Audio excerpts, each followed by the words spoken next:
Hello everyone, welcome back to Disha classes. उम्मीद करती हूँ मेरी वीडियोस और कंटेंट आपको पसंद आ रहा होगा। ये वीडियोस आपको किसी न किसी एग्ज़ाम की प्रिपरेशन में ज़रूर हेल्पफुल होंगी। आज की वीडियो में हम डिस्कस करेंगे 11th क्लास की बिजनेस स्टडीज़ का चैप्टर नंबर 1। ये वीडियो उन सभी स्टूडेंट्स के लिए हेल्पफुल है जो HPSC PGT commerce subjective exam की प्रिपरेशन कर रहे हैं या फिर दिसंबर में होने वाले एस्टेट PGT कॉमर्स एग्ज़ाम की प्रिपरेशन कर रहे हैं। चैप्टर नंबर 1 को हम एक ही डायग्राम की हेल्प से कवर करेंगे। ये है हमारा डायग्राम। इस एक ही डायग्राम की हेल्प से मैं आपको 11th क्लास की बिजनेस स्टडीज़ का चैप्टर नंबर 1 कवर करवाऊंगी। अगर सब्जेक्टिव एग्ज़ाम में इस चैप्टर से रिलेटेड कोई क्वेश्चन आता है तो आप इस डायग्राम को वहाँ बना सकते हैं, जिससे आपका आंसर की जो प्रेजेंटेशन है वो अच्छी लगेगी और एग्जामिनर को पता चल जाएगा कि भी स्टूडेंट को इस चैप्टर की नॉलेज है। या फिर सब्जेक्टिव अगर कोई ऑब्जेक्टिव कोई क्वेश्चन आता है तो उसको भी आप इजीली आंसर कर पाएंगे। एक ही डायग्राम की हेल्प से हम अपने पूरे चैप्टर को कवर करेंगे। स्टार्ट करते हैं। चैप्टर नंबर 1 है evolution and formation of business. Business का इवोल्यूशन और फॉर्मेशन कैसे हुआ, ये हम इस चैप्टर में स्टडी करेंगे। तो बिजनेस पे जाने से पहले हम बात कर लेते हैं बेसिक ह्यूमन एक्टिविटीज़ की, कि बिजनेस भी क्या है, एक ह्यूमन एक्टिविटी जो ह्यूमंस के द्वारा परफॉर्म की जाती है। तो पहले हम बेसिक से स्टार्ट करते हैं, जो हमारी है ह्यूमन एक्टिविटीज़। हर ह्यूमन बीइंग कोई ना कोई एक्टिविटी करता है। डेली बेसिस पे हम ह्यूमन बीइंग्स कुछ ना कुछ एक्टिविटीज़ परफॉर्म करते हैं। तो उन ह्यूमन एक्टिविटीज़ को हमने 2 कैटेगरीज में डिवाइड किया है। 2 कैटेगरीज में हम उन एक्टिविटीज़ को डिवाइड करते हैं। फर्स्ट है इकोनॉमिक एक्टिविटीज़, सेकंड है नॉन इकोनॉमिक एक्टिविटीज़। कुछ ह्यूमन बीइंग्स की जो एक्टिविटीज़ होती हैं वो ऐसी होती हैं जिन्हें वो पैसा कमाने के लिए करता है। अगर हमारा ऑब्जेक्टिव पैसा कमाना है, उन एक्टिविटीज़ को हम बोलेंगे इकोनॉमिक एक्टिविटीज़। लेकिन कुछ एक्टिविटीज़ हमारी ऐसी होती है जो हम पैसा कमाने के लिए नहीं करते, बल्कि अपनी मेंटल सेटिस्फेक्शन के लिए करते हैं। उन ह्यूमन एक्टिविटीज़ को हम बोलते हैं नॉन इकोनॉमिक एक्टिविटीज़। यहाँ हमारा जो ऑब्जेक्टिव है वो है मेंटल सेटिस्फेक्शन, ना कि पैसा कमाना। तो इस तरीके से हम ह्यूमन एक्टिविटीज़ को 2 कैटेगरीज में डिवाइड कर सकते हैं। इकोनॉमिक एक्टिविटीज़ क्या क्या हो सकती हैं, जैसे या तो आप गुड्स एंड सर्विसेज की प्रोडक्शन करते हो, या गुड्स एंड सर्विसेज की बाइंग और सेलिंग करते हो, या फिर अगर आपके पास कोई स्पेशल नॉलेज और स्पेशल स्किल्स हैं उनको प्रैक्टिस करके आप सोसाइटी को सर्विसेज प्रोवाइड करवाते हो, या फिर आप किसी और के लिए काम करते हो। तो ये हमारी ह्यूमन एक्टिविटीज़ हो सकती हैं, जो किस टाइप की हैं, इकोनॉमिक टाइप की, जहां हमारा मेन ऑब्जेक्टिव है पैसा कमाना।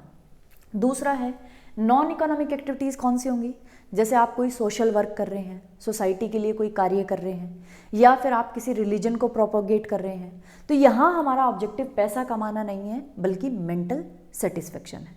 तो यहाँ से हम नॉन इकोनॉमिक एक्टिविटीज़ को यहीं छोड़ देंगे, क्योंकि हमें बात करनी है इकोनॉमिक एक्टिविटीज़ की। अब इकोनॉमिक एक्टिविटीज़ मैंने आपको बताई कि बहुत सारी इकोनॉमिक एक्टिविटीज़ हैं, मतलब हम बहुत तरीके से पैसा कमा सकते हैं। जैसे हमने बात करी कि भी हम गुड्स एंड सर्विसेज की प्रोडक्शन कर सकते हैं, या उनकी बाइंग एंड सेलिंग कर सकते हैं, या फिर हमारे पास अगर कोई स्पेशल नॉलेज और स्किल है तो हम सोसाइटी को सर्विसेज दे सकते हैं, या फिर हम किसी के अंडर काम कर सकते हैं पैसा कमाने के लिए। तो अब हम इकोनॉमिक एक्टिविटीज़ को डिवाइड करते हैं फर्दर 3 कैटेगरीज में, क्योंकि इकोनॉमिक एक्टिविटीज़ बहुत सारे टाइप की है। तो इनको डिवाइड करने के लिए पहली कैटेगरी है बिजनेस एक्टिविटीज़। अगर आप गुड्स एंड सर्विसेज की प्रोडक्शन करते हैं या गुड्स एंड सर्विसेज को बाय करके फर्दर सेल करते हैं, तो उन एक्टिविटीज़ को हम डालेंगे बिजनेस एक्टिविटीज़ में। सेकंड है, अगर आपके पास कोई स्पेशल नॉलेज है, स्किल्स हैं, जिनका यूज़ करके आप सोसाइटी को सर्विसेज देते हैं, उनको हम डालेंगे प्रोफेशन में। जैसे हमारे डॉक्टर हो गए, चार्टर्ड अकाउंटेंट हो गए, या फिर हमारे लॉयर हो गए, क्योंकि डॉक्टर के पास स्पेशल नॉलेज होनी चाहिए, MBBS होनी चाहिए, MD होनी चाहिए। लॉयर के पास LLB की नॉलेज होनी चाहिए। तो यहाँ उनके पास स्पेशल नॉलेज होती है, स्पेशल उनकी स्किल्स होती हैं, उनको ट्रेनिंग दी जाती है, उसके बाद वो सोसाइटी को अपनी सर्विसेज प्रोवाइड करवाते हैं पैसा कमाने के लिए। थर्ड कैटेगरी हमने देखा कि जब कोई इंसान किसी दूसरे बंदे के लिए काम करता है, जैसे आप किसी प्राइवेट ऑफिस में वर्क कर रहे हैं एज ए एम्प्लॉई, या फिर आप गवर्नमेंट एम्प्लॉई हैं जहां आप किसी और के लिए काम कर रहे हैं, तो वो इकोनॉमिक एक्टिविटीज़ हमारी कैसी हैं, एम्प्लॉयमेंट कैटेगरी की। क्लियर। तो हमने यहाँ इकोनॉमिक एक्टिविटीज़ को फर्दर डिवाइड कर लिया। अब हम प्रोफेशन की और एम्प्लॉयमेंट की बात नहीं करेंगे, हमारा मेन फोकस है बिजनेस एक्टिविटीज़ का। अब हम बात कर लेते हैं बिजनेस एक्टिविटीज़ की। बिजनेस एक्टिविटीज़ में भी हमने दो एक्टिविटीज़ को देखा था। फर्स्ट था जब आप गुड्स एंड सर्विसेज की प्रोडक्शन करते हैं, तो उन बिजनेस एक्टिविटीज़ को हम बोलेंगे इंडस्ट्री, जब आप गुड्स एंड सर्विसेज की प्रोडक्शन करते हैं।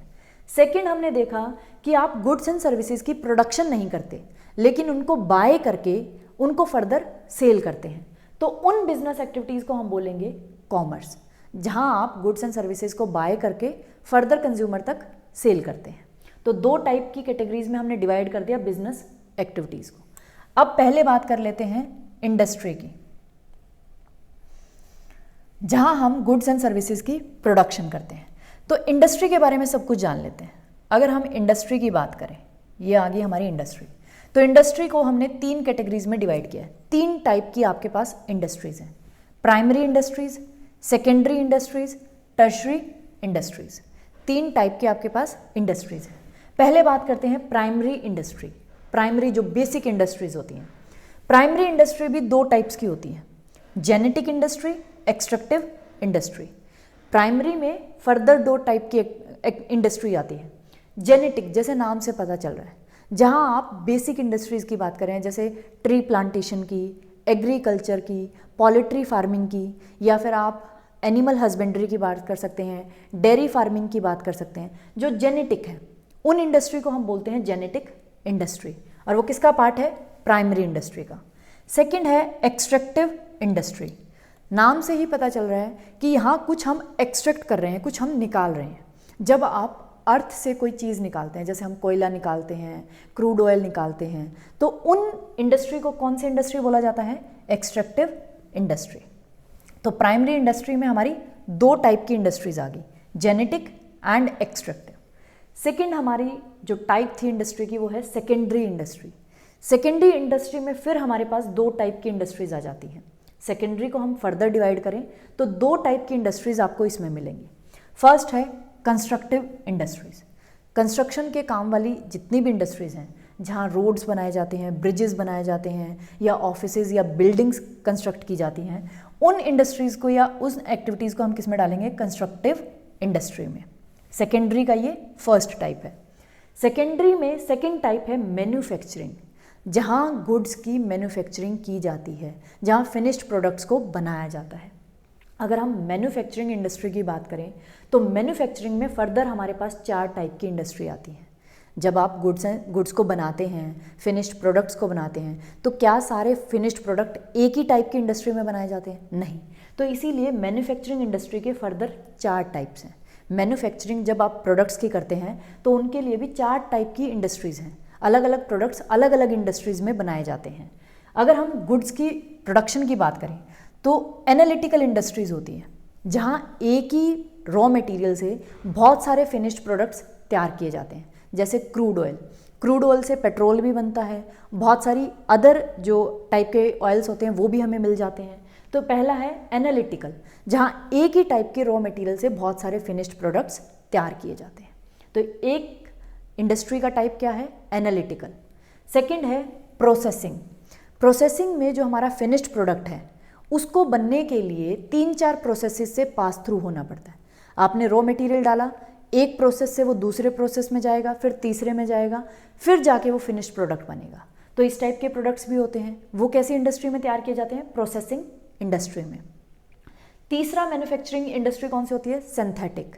सिंथेटिक जैसे नाम से पता चल रहा है कि जहाँ बहुत सारे रॉ मटेरियल्स को इकट्ठा करके फिर एक फिनिश्ड प्रोडक्ट बनाया जाता है। सिंथेटिक, जहाँ बहुत सारे रॉ मटेरियल्स को इकट्ठा करके एक फिनिश्ड प्रोडक्ट बनाया जाता है। फोर्थ हमारी मैन्युफैक्चरिंग इंडस्ट्री कैसी होती है, असेंबलिंग, जहाँ फिनिश्ड प्रोडक्ट बनाने के लिए डिफरेंट मैन्युफैक्चर्ड पार्ट्स को या आइटम्स को असेंबल किया जाता है। डिफरेंट आइटम्स को असेंबल करके फिर एक फिनिश्ड प्रोडक्ट या आइटम बनाया जाता है, वो इंडस्ट्री कैसी होती है, असेंबलिंग। क्लियर। तो हमने बात कर ली दो टाइप की इंडस्ट्रीज़ की, प्राइमरी इंडस्ट्री, प्राइमरी में फर्दर 2 टाइप्स थे, सेकेंडरी इंडस्ट्रीज, सेकेंडरी में भी हमारे पास 2 थे, और फिर मैन्युफैक्चरिंग के अलग से 4 थे। अब बात कर लेते हैं थर्ड टाइप की इंडस्ट्री जो है टर्शरी। टर्शरी को आप सर्विस इंडस्ट्री भी बोल सकते हैं, जहाँ सर्विसेज का प्रोडक्शन किया जाता है, क्योंकि इंडस्ट्री कैसी बिजनेस एक्टिविटीज़ थी, जहाँ गुड्स एंड सर्विसेज का प्रोडक्शन किया जाता है।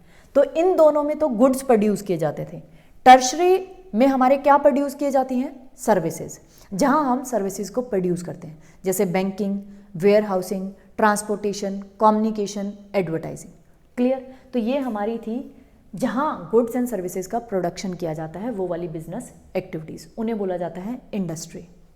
अब बात कर लेते हैं कॉमर्स की, जहाँ गुड्स एंड सर्विसेज को प्रोड्यूस नहीं किया जाता, उनको बाय करके फर्दर सेल किया जाता है। तो अगर हम बाय और सेलिंग की बात करें तो उसे तो हम बोलेंगे ट्रेड। जब आप गुड्स एंड सर्विसेज को बाय करके सेल कर रहे हैं तो उन एक्टिविटीज़ को हम बोलते हैं ट्रेड। क्लियर? कॉमर्स में एक पार्ट हो गया ट्रेड, लेकिन ट्रेड करने में बहुत सारी प्रॉब्लम्स हैं, बहुत सारी हिंड्रेंसेज हैं। उन प्रॉब्लम्स को जो सॉल्व करता है या उनको जो ओवरकम करता है, उन्हें हम बोलते हैं ऑक्सिलरीज टू ट्रेड। जब आप गुड्स एंड सर्विसेज की बाइंग और सेलिंग करते हैं तो उसे हम बोलेंगे ट्रेड, कि आप ट्रेड कर रहे हैं। लेकिन उन ट्रेड में जो प्रॉब्लम्स आती हैं उनको कौन ओवरकम करता है, ऑक्सिलरीज टू ट्रेड। अब बात कर लेते हैं कि भी कौन सी प्रॉब्लम्स आती हैं। सबसे पहले है हिंड्रेंस ऑफ पर्सन्स। सबसे पहली प्रॉब्लम है पर्सन्स की, कि जहाँ प्रोडक्शन हुई, जहाँ कंजम्पशन होगा, वो जो इंसान है वो अलग अलग है, वो अलग अलग प्लेसेस पे हैं, तो उनको कैसे मिलाया जाए। तो ये पर्सन की प्रॉब्लम को कौन सॉल्व करता है, middle man. Problem of finance, finance की प्रॉब्लम है, उसको कौन सॉल्व करता है, बैंकिंग। थर्ड है प्रॉब्लम ऑफ रिस्क। जब हम बाइंग और सेलिंग करते हैं तो उसमें बहुत सारे रिस्क हैं, उन रिस्क को कौन सॉल्व करता है, इंश्योरेंस कंपनीज, जब हम इंश्योरेंस ले लेते हैं। फोर्थ है हिंड्रेंस ऑफ टाइम, टाइम की प्रॉब्लम है। मान लो आज प्रोडक्शन हुई, क्या सारा माल आज ही बिक जाएगा, नहीं, तो उसको कौन सॉल्व करता है, वेयर हाउस, जहां हम अपने प्रोडक्शन को, जो भी हमने प्रोड्यूस किया उसको स्टोर कर लेते हैं, जैसे जैसे कंज्यूमर डिमांड करेगा हम वहां से अवेलेबल करवाते रहेंगे। फिफ्थ है प्रॉब्लम ऑफ प्लेस, प्लेस की प्रॉब्लम है।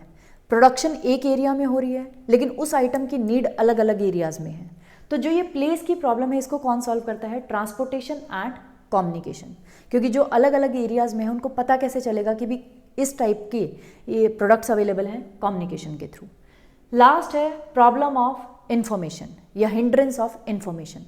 इन्फॉर्मेशन की जो प्रॉब्लम है कि इंसानों को पता ही नहीं कि किस टाइप के प्रोडक्ट्स मार्केट में अवेलेबल हैं, किस टाइप की सर्विसेज हैं, उसको कौन सॉल्व करता है, एडवर्टाइजिंग।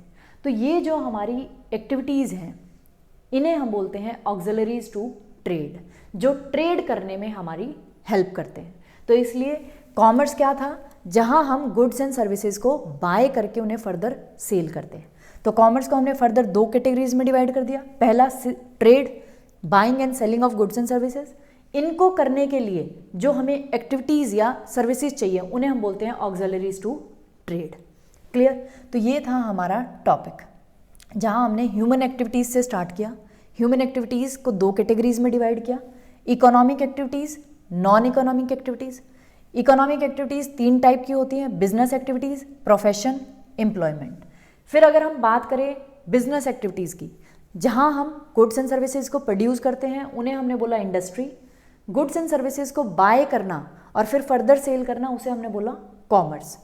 फिर इंडस्ट्री के टाइप्स थे, उनको हमने स्टडी किया, और कॉमर्स को 2 टाइप्स में हमने डिवाइड किया, ट्रेड और ऑक्सिलरीज टू ट्रेड, इनको हमने स्टडी किया।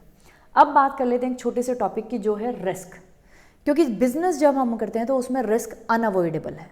रिस्क क्या होता है, रिस्क होता है पॉसिबिलिटी ऑफ इनएडुकेट प्रॉफिट्स और इवन लॉसेज इन फ्यूचर। जब हमें प्रॉफिट का मतलब रिस्क कब है, जो चीज़ फ्यूचर के लिए है, क्योंकि फ्यूचर क्या है, अनसर्टेन, हमें फ्यूचर के बारे में नहीं पता, तभी तो रिस्क है। अगर फ्यूचर के बारे में पता हो तो रिस्क ही नहीं है बिजनेस में। लेकिन बिजनेस में रिस्क क्यों है, क्योंकि हम बिजनेस करते हैं फ्यूचर के लिए, और फ्यूचर क्या है, अनसर्टेन, तो हमें नहीं पता। तो रिस्क एक पॉसिबिलिटी है, मतलब श्योरिटी नहीं है कि भी आपको रिस्क मतलब लॉस हो गई होगा। एक पॉसिबिलिटी है किस चीज़ की, हो सकता है कि भी फ्यूचर में या तो हमें इनएडुकेट प्रॉफिट्स होंगे, मतलब जितने प्रॉफिट्स अभी हो रहे हैं उनसे कम प्रॉफिट्स होंगे, या फिर इवन हमें लॉस भी हो सकता है फ्यूचर में, उस पॉसिबिलिटी को हम बोलते हैं रिस्क। रिस्क किसको बोला जाता है? पॉसिबिलिटी ऑफ इनएडुकेट प्रॉफिट्स और even losses in future. Future में होने वाले इनएडुकेट प्रॉफिट्स या लॉसेज जिनकी पॉसिबिलिटी है कि भी हो सकते हैं, क्योंकि हमें फ्यूचर का नहीं पता, उस चीज़ को हम बोलते हैं रिस्क। और रिस्क की कैरेक्टरिस्टिक क्या है?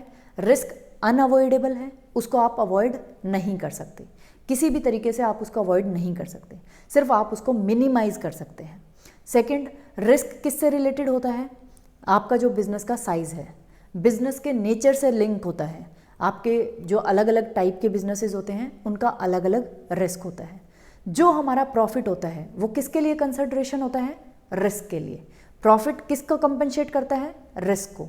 इसीलिए मोर रिस्क मोर प्रॉफिट। अगर आप ज़्यादा रिस्क लोगे तो ज़्यादा प्रॉफिट होगा, कम रिस्क लोगे तो कम प्रॉफिट होगा। रिस्क को कंपनसेट करने के लिए क्या होता है बिजनेस में? प्रॉफिट। और उसे हम कंट्रोल नहीं कर सकते, रिस्क अनकंट्रोलेबल होता है, उसको सिर्फ आप मिनिमाइज कर सकते हैं, कभी भी ज़ीरो नहीं कर सकते। क्लियर? तो ये था हमारा चैप्टर। और उसके बाद इस चैप्टर में दे रखा है रिस्क के कोजेज, कि भी रिस्क कहाँ कहाँ से किस किस टाइप का हो सकता है।